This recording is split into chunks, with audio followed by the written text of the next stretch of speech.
If sonar can see everything, why are submarines still so hard to find? In the last episode, we watched submarines see with sound in a messy, noisy ocean. Now we flip the question. If the ocean is full of sound, how do you disappear inside that noise? This is episode 4 of Silent Oceans, how submarines hide in a noisy sea.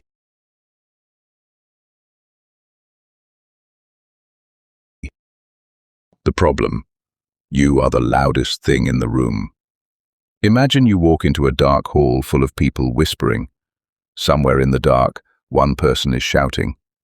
Even if you cannot see, you can point your finger straight at the shouting voice. That is the basic sonar problem for a submarine. The ocean is full of low background noise: waves, distant ships, rain, animals.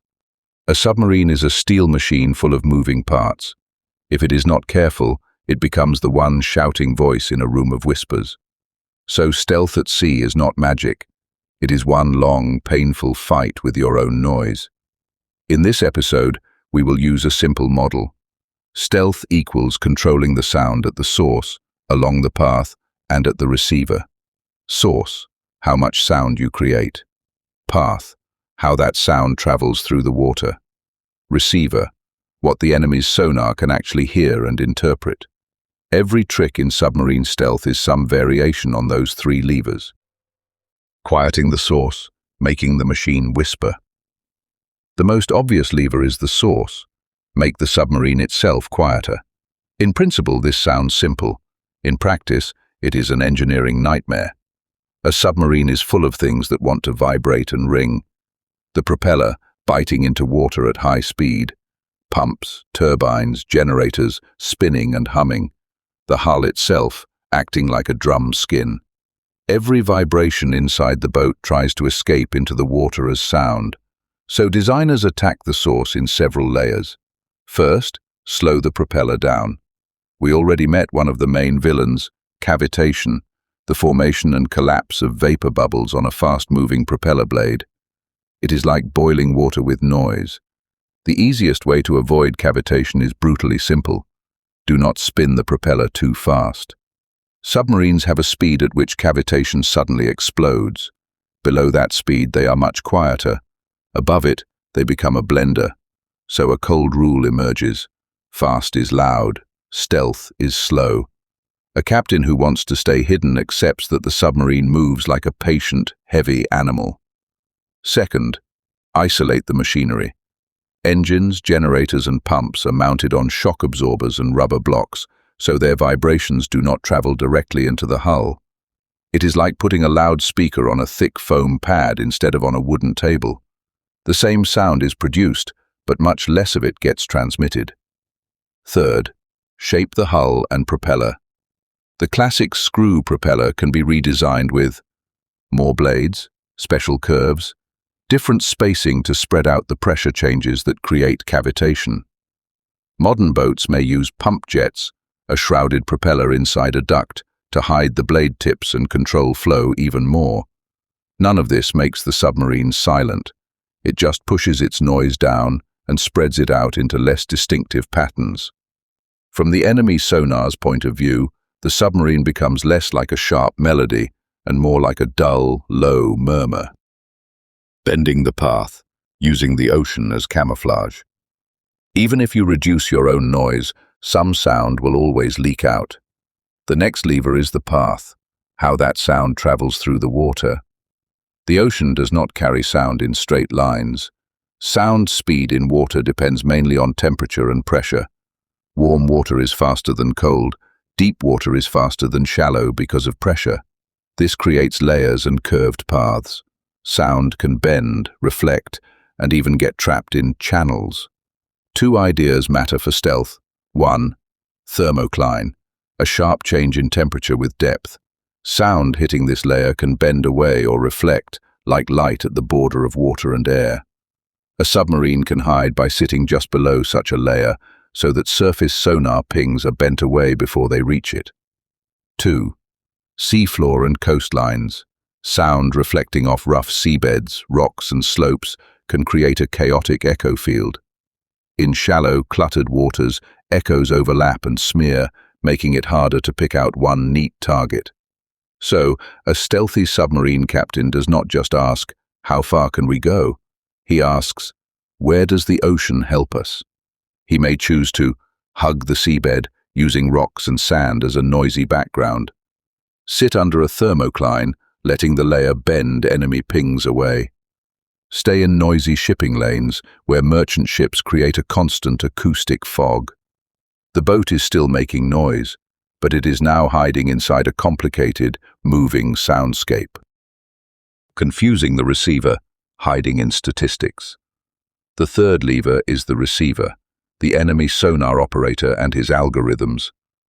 As we saw in the sonar episode, modern sonar is not just a human ear.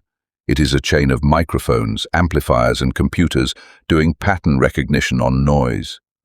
To detect a submarine, the sonar needs two things: enough energy, sound that stands above the background; enough structure, patterns that look like a man-made machine, not like waves or shrimp. Stealth tries to attack both. Submarines use anechoic tiles, rubber-like panels glued to the hull. These materials absorb part of the incoming sound and scatter the rest in random directions.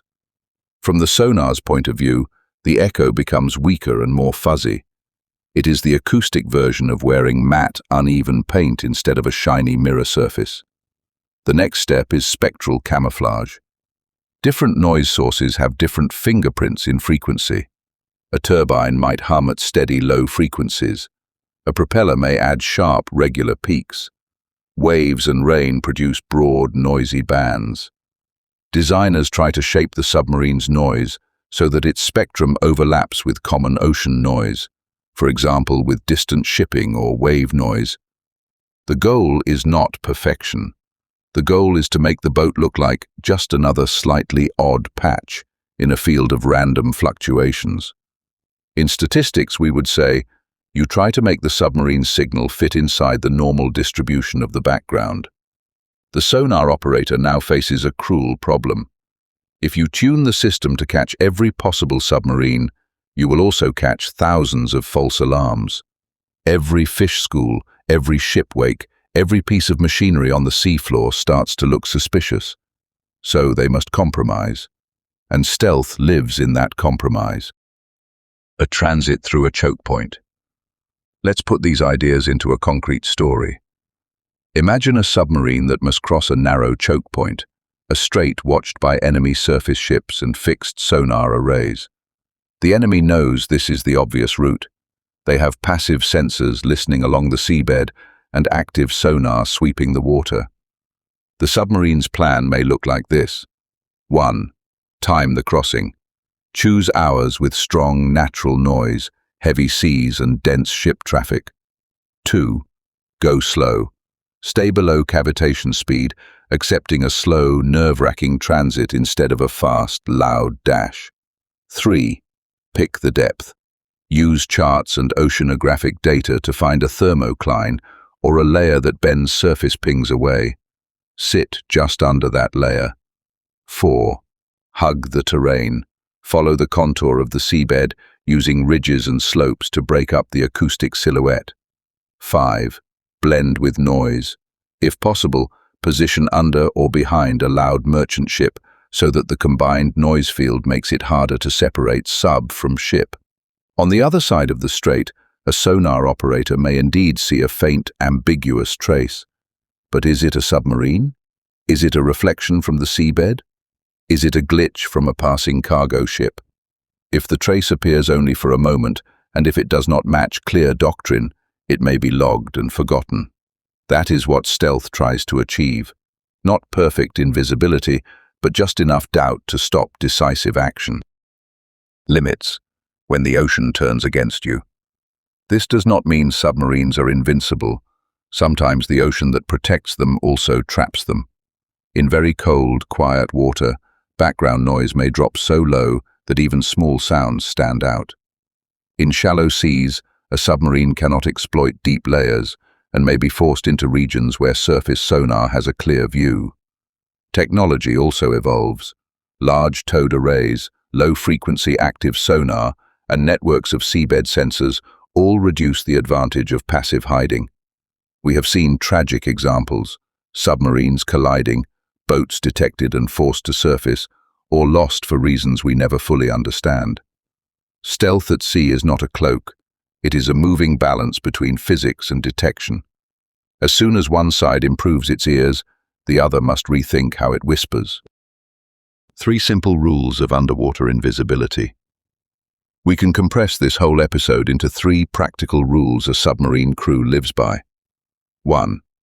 Never be the loudest thing in your patch of ocean. If something else, waves, storms, merchant traffic, is louder than you, you can hide underneath its acoustic shadow.